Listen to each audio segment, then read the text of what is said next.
Welcome back. The Herd is coming up next here on FS1. Let's head over check-in with Colin Cowherd today. Hey, Colin, what is on the show? Oh, everybody in Philadelphia wanted to trade Ben Simmons. I wonder how they're feeling about the 22-year-old phenom today and why the Warrior-Rocket series isn't really about KD anymore. It's not really about the Warriors, and it's not really about Steph. It's a step-up time for James Harden, or his legacy is probably fractured forever. That's coming up. Oh, well, speaking of that one, Colin, time for our final topic of the day. The Rockets are in a must-win situation tonight in Game 6 against the Warriors. Golden State is up 3-2, but they will be without KD. The Rockets are perfect at home so far in the playoffs, and they're a 7-point favorite. So, Shannon, what will be the final score tonight? I believe the Rockets get them, Skip Bayless. I'm going 118-112. Rockets get a win, stave off elimination, and head to the Bay Area for Game 7. 118 is a lot of points. Who's going to be scoring all those points? What, you think it's going to be a 90-point ball game? I think they're going to have a hard time breaking 100. I'm going to say what I'm going to say with no conviction. I believe that the Rockets, as they did at home in games 3 and 4, especially 4, will try to turn this into a football of a basketball game. I think there's going to be a whole lot of bumping and grinding, a whole lot of extreme physicality. And I do not trust James Harden to come up big tonight. I do not trust State Farm Insurance to come up big tonight. I'm not sure about him. So they need X factors. They need Gerald Green to come off the bench and make 5 threes. They need my man Austin Rivers to make 4 threes. They need Tuck to make 3 threes. And that's 12 threes, and they're not going to get to 118 points? I'm going to go lower scoring. I'll go 112, 108. Houston, that was the score of Game 4, and I got it again. All right. Okay. Good enough. Be a good one. That is it for us. We'll be back Monday morning at 9:30 Eastern, right when you book at Hilton.com. Here is the latest on the Lakers soap opera. A rally is actually scheduled outside of Staples Center later today to protest Jeannie Buss's decision-making and the amount of influence Kurt and Linda Rambis have had on the team. Now, Yahoo's Vincent Goodwill says Jeannie should sell the franchise, writing, quote, "The favored daughter of the late Dr. Jerry Buss seems clueless in how to lead. This is a mess of massive proportions and headed into free agency. It's the worst possible look for a franchise trying to attract star free agents and resemble a model, stable organization." Shannon, have the Lakers hit rock bottom? Before I answer yes or no, I agree with everything that gentleman wrote. And to answer that question, yes. But here's the thing. No. Because how do I say this? Skip, I'm not so sure it's not going to even get even worse. Might. How about that? Because there's a possibility we're about to have the draft order announced, no head coach. And then what free agents want to come into this kind of dysfunction, Skip? She doesn't. And this is what happens when you have people in positions that they're unqualified to hold. Yep. This is what you get. Linda and Kurt Rambis should not be involved in this decision-making. Rob Pelinka should have never got the job.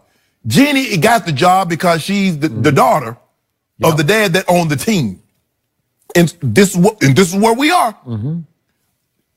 I mean, can you imagine when Dr. Buss was alive, they're having a protest because the organization is being so poorly run? I mean, I don't even know if they had a protest when Jim. That just lets you know I don't even believe they had a protest when Jim was running the team. I don't remember one. It's kind of sad. And so now, you say it like Jeannie's going to bring stability. She's so much better. Really, I can't tell. I see better than I hear. I heard what they told me, Jenny, but I know what I see. Mess. That's what they got going on here, Skip Bayless. And you know what? As a matter of fact, I need to hurry up and get up out of here because I need to make sure I make that trip. I'm headed down to L.A. I'm going to be right out there with me a sign. Are you? Yep. You should lead that program. Yeah, I'm leading it. Funny. Yep, with my LeBron jersey on. Give a speech? The one I got to take it out the frame. The one he autographed for me. Oh, sorry. Whoops. Really? When'd you get that autograph? I said that out loud. What's your sign going to say? Like throw Jeannie under the bus or something like that? What would your sign say? Yeah. Jeannie must go. Jeannie must go. Yep. Okay. It's come to And that. take Linda and Kurt with you. Jeez. Okay. Skip? It has come to this for LeBron James. He is now playing for a franchise whose fans are staging a protest in the parking lot outside that franchise's famed arena in which championships have been won. Yes. How could it come to that even for LeBron? He didn't sign up for this. No. I still feel sorry for him. And I feel sorrier for those fans who are protesting, because I've been through this before with Jerry Jones in the dry years in Dallas, the dry hole years in Dallas. I've seen it happen with James Dolan, the owner of the New York Knicks. Sure. These are all family-held businesses, and the problem is for the fans, they're not government offices. You can't vote Jeannie out of her office. Correct. Right? You can't, because she owns it. And she still, I'm pretty sure, loves owning it, even though it can be a lot of shame heaped on you. There are going to be some nights when you go to a restaurant when people are going to heckle you or... Skip, she can't hear that, Shane, with that money counter. Okay? Which brings me to the bottom line of this. The only way to really drive home your protest, if you're a fan of the Los Angeles Lakers, is unfortunately to quit watching and buying the Lakers, right? That's the only way you can really drive it home and have impact, is if enough fans say, we won't watch anymore. Right. We will quit buying Laker gear anymore. Sure. And over time, we won't go to the games anymore. We won't buy tickets anymore. If the building gets half empty and the TV ratings plunge, trust me, she'll be in trouble. She'll have to sell at some point, because she'll have to admit, I'm losing too much money. Right. Is that going to happen? No, it's not going to happen, because these diehard fans, they can't quit watching. They just want it to change. They want Jeannie out. Jeannie is not going anywhere. She went to court to oust all of her brothers. Right. That's how she seized control of this franchise. And I think she's having the time of her life. How about this? How about, Skip? How about we don't want her out? How about we want her out of the way? How about that? Yeah. Well, just get out of the way. Why won't you hire someone that's not your friend and not your friend's husband, that's going to make decisions in the best interest? See, they're going to tell Jeannie what she wants to hear, not what Jeannie needs to know. There's the difference between the two. And so most times when people become successful, you don't hire your best friend and put them in a title they're unqualified to have. Okay. You hire people that have your best interests at heart. I got it. For years, Cowboy fans have nearly rioted over Jerry, bring in somebody who knows football to run this franchise. You need to fire yourself from being the GM of this franchise. Right. But I will give Jerry this, and I've always defended him on this count. He did play college football at the highest level. He was on a national championship team as a starter at offensive guard. 1960 Arkansas, right? 64 Arkansas. Jimmy Johnson on that team, but they were starters for a team that won the national championship by vote. You know, there wasn't, those were the days by vote. But still, he at least did that much.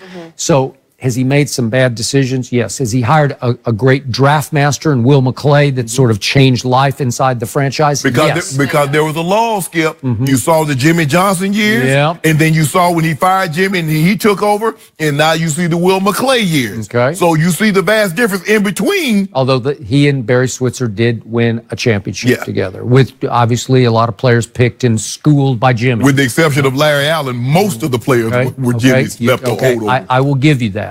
But the problem is, people wanted Jerry out for years, and he's having too much fun. That's that's how he's known. Hey, trust me, Jeannie's having too much fun right now, because she's become the primary decision maker with Linda Rambis and Kurt for the Los Angeles Lakers. You don't think that's a rush? You don't think this is the time of her life? Let's just say, for the sake of argument, Skip, Jerry Jones was worth the same amount. And he didn't own the Cowboys. Would anybody know who he was? Okay, well, that's why he bought the Cowboys. I wrote a whole book about this in 1989. He was making millions in the oil fields. He was striking it rich left and right. And he went to an oil and gas convention in Cabo San Lucas, and he woke up one morning and he just said, my life is just empty. There's no fun here, because you can only make so much money. And he read a little blurb in the San Diego Union Tribune that the Cowboys are for sale, and he called New York from Cabo and said, hey, I hear, they called Salomon Brothers, who are the brokers for the Cowboys sale. I hear the team's for sale. I'm going to buy it. Huh?